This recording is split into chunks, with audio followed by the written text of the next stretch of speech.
I just can't understand how you'd be so concerned about all this. I'm concerned.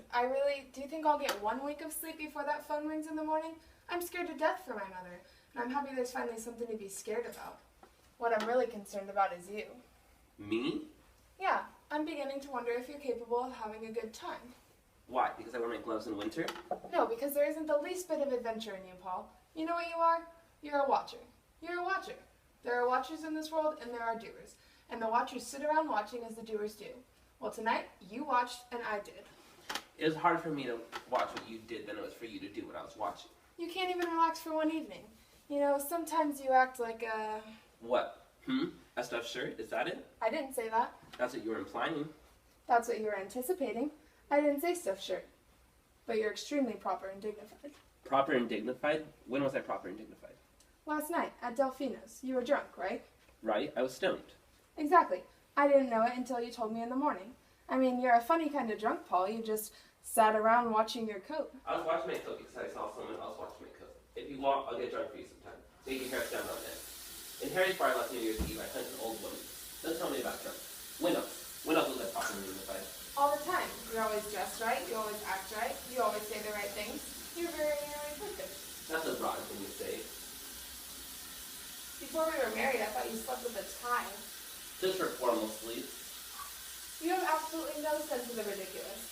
Like last Thursday night, you wouldn't go walking with me in Madison Square Park. Why not? Simple answer. It was 17 degrees. Exactly. It's very logical, it's very sensible, and it's no fun. Maybe you're right. Maybe I'm a little too proper and dignified for you. Maybe you would have been happier with someone a little more colorful at some point. Like the geek. It'd be a lot more fun than a stuffed shirt. You said I wasn't.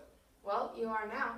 I'm not listening to this. I have a court case in the morning. Where are you going? To sleep. How can you now? I'll close my eyes and count conditions. Good night. You can't sleep now. We're having a fight. You have the fight. When you're through, turn off these lights. That gets me absolutely insane. You can even control your emotions. No, I'm just as upset as you are, but when I'm hungry, I eat. When I'm tired, I sleep. Not in mid-crisis. What crisis? We're just yelling. You don't consider this a crisis? Our whole marriage is hanging on the end. It is? When did this happen? Just now. I've just became to realize that you and I have absolutely nothing in common. Because I want to go walking barefoot in the park? No case. Adultery, yes. But cold feet, no. Don't you oversimplify this. I am angry. Can't you see that? It's 2:15. If I can get to sleep in half an hour, I'll get about 5 hours sleep. I'll call you from court tomorrow and we'll fight by phone. You won't go anywhere. You'll stay here and fight for our marriage. If our marriage hinges on the fishbowls and fmidgies, it's not worth saving. Care to join me in our tiny bed? We're sleeping from left to right tonight. You won't discuss it. You're afraid to discuss it. I married a coward. Would you bring in a pail? The closet's dripping. Oh, I hate you. I really, really hate you. There's one thing I've learned in court. Be careful what you say when you're tired and angry. You may say something you'll regret. I am now tired and angry. And a coward. Maybe you're right.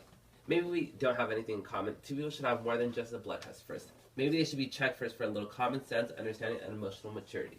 Alright, why don't you get it passed by the Supreme Court? Only those couples bearing a certificate from their psychiatrist saying that they're emotionally stable can get married.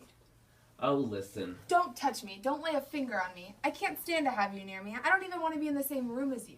You're hysterical. I'm not hysterical. I know exactly what I'm saying. It's all over between us. It's never going to be any good anymore. I'm sorry. I don't want to cry. Cry, please. Go ahead.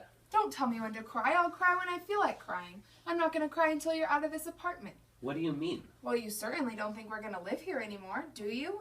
Are you serious? Of course I'm serious, Paul. I want a divorce. Divorce? I can't talk to you about this anymore. Where are you going? To bed. You can't. Not now. You did before. That was during a fight. This is during a divorce. I can't talk to you when you're hysterical. I want to know why you want a divorce. Because Why? you and I have absolutely nothing in common.